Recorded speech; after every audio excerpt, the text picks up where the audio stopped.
ng Kapaskuhan. Mga ano naman po, mga medyo light naman po dahil Pasko. Congratulations po sa mga Duterte senatoriables, no? Dahil halos lahat po ng pumasok sa latest survey. Alam nyo, if you cannot beat them, no, sa mga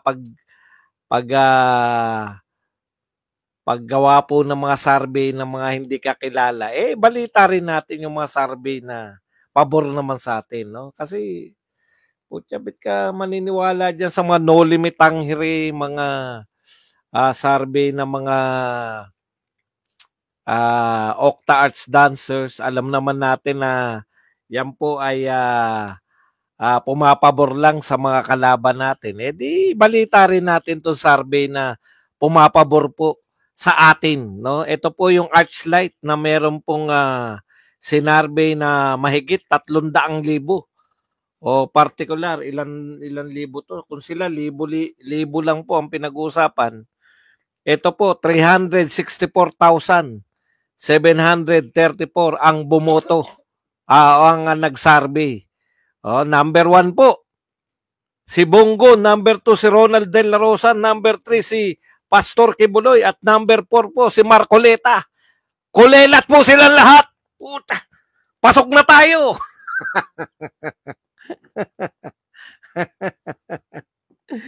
Kala nyo, ha?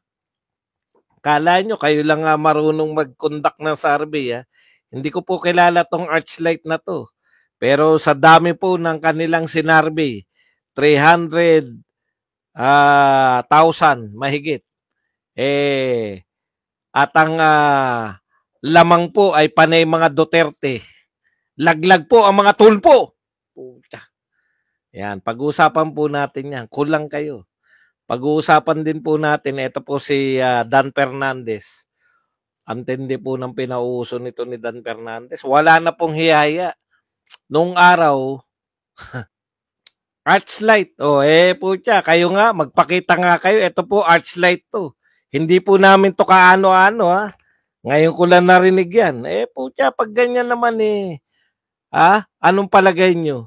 Kaya po talagang, sabi ko nga, nakikita nyo rin naman sa mga street survey o mga kalye survey, di ba? Nakikita po ninyo na lamang din yung mga Duterte.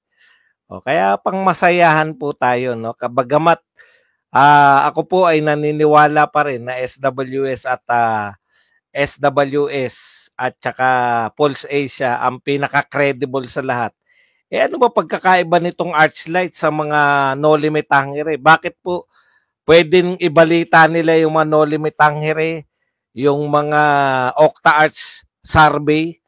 Bakit tayo hindi natin pwedeng ibalita tong Archlight na hindi naman natin din kaano-ano, no?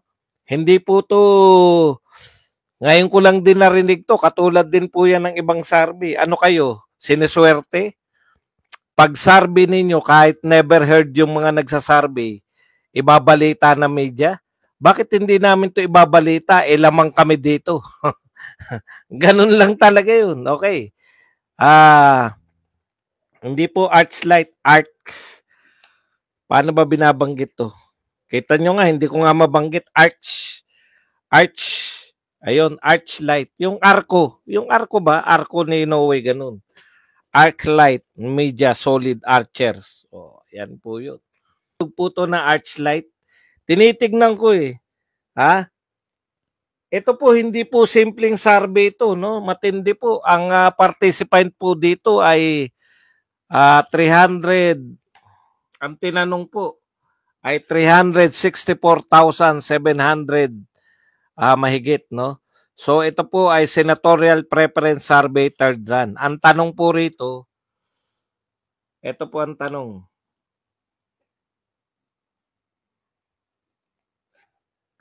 Kung ngayon ang eleksyon, sino ang iboboto mo? Simple-simple, di ba? Kung ngayon ang eleksyon, sino ang iboboto mo? At lumabas po sa 300,000 mahigit na participant. Number 1 po si Bongo. Number 2 po si Bato de la Rosa. Number 3 po si Pastor Kibuloy. Number 4 po si Marcoleta. Yung top 4 po, hinahanap ko yung tulpo. Laglag po ang tulpo sa top 12. Kakaiba, no? O, pag marami pala yung sinasarvey, pag 100,000 na pala yung sinasarvey, laglag na po yung mga bataan ni Marcos. Number 1 to 4, panay bata po to ni Pangulong Duterte. At number 5 po, naisingit po to si Willie Ong, na marami po nagsasabi na sinusuportahan din po ng mga Duterte, no? At ika-6, ito po ang hindi ko ganong kilala. Nagtataka ko kung bakit nakasama to. Richard Mata. Pampito po.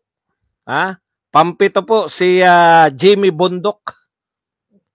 Pangwalo po si Vic Rodriguez. Pangsyam si Chavit Singson.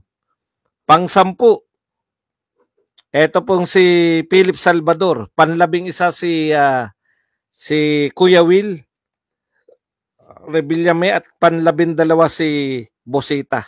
Ayan. So medyo papasukin po natin, no? Papasukin po natin yung yung 2 pa natitira natin na number 30 naman po at number 14 si Attorney Lambino at si Attorney Hinlo. So konting sundot pa po. So lahat po ng mga senatoriables ni Pangulong Marcos ay kamag-anak ba yan ni Bongo? Ay pasok po, no?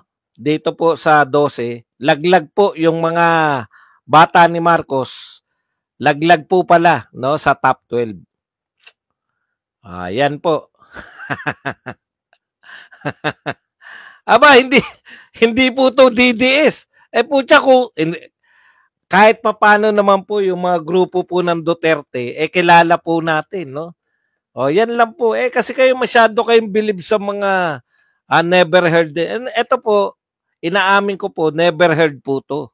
No? Ganun din naman yung No Limit Hunger. Sino po ba nakakakilala sa No Limit Hunger? Ganun din naman yung Octarts na yan. Sino po ba nakakakilala dyan? Labanan lang po to ng kung sino gusto nyong paniwalaan. Di ba?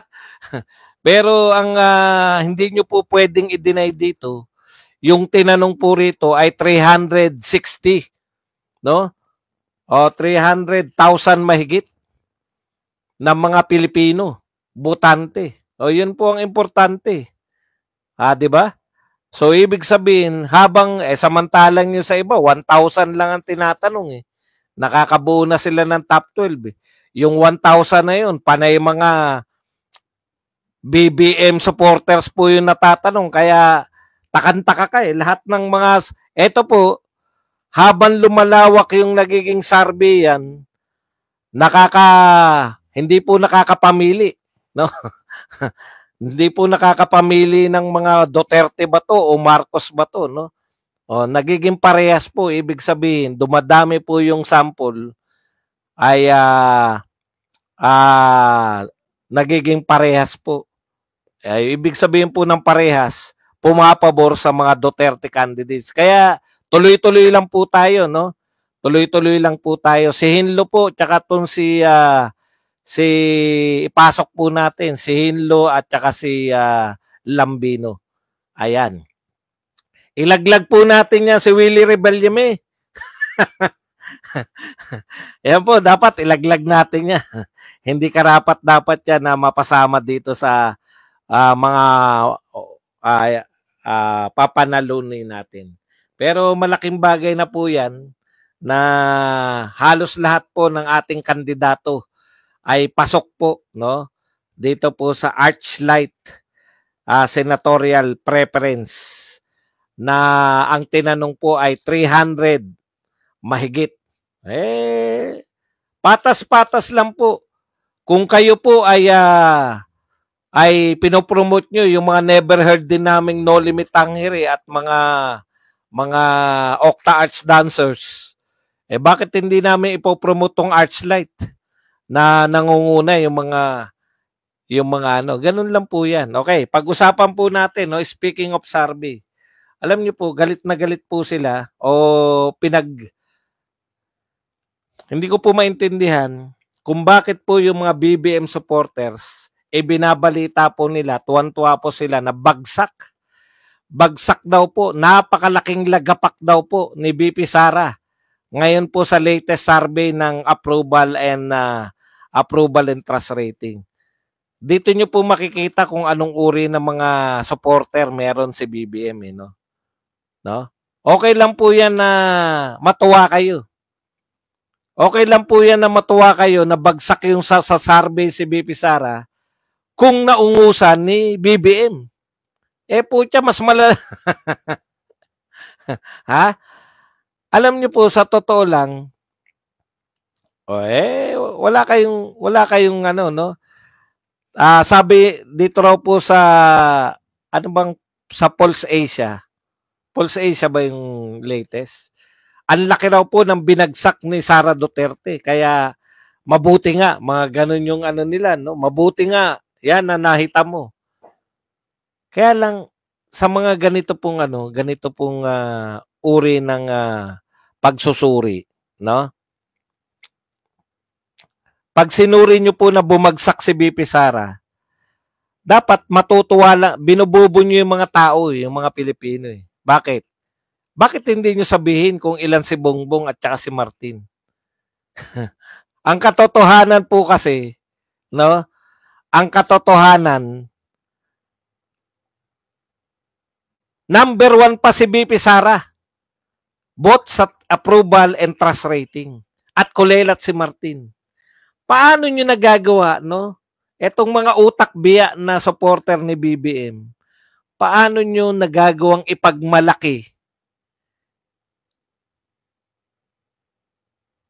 na si BP Sara ay bumagsak samantalang mas mababa pa si BBM at si Martin ay kulelat?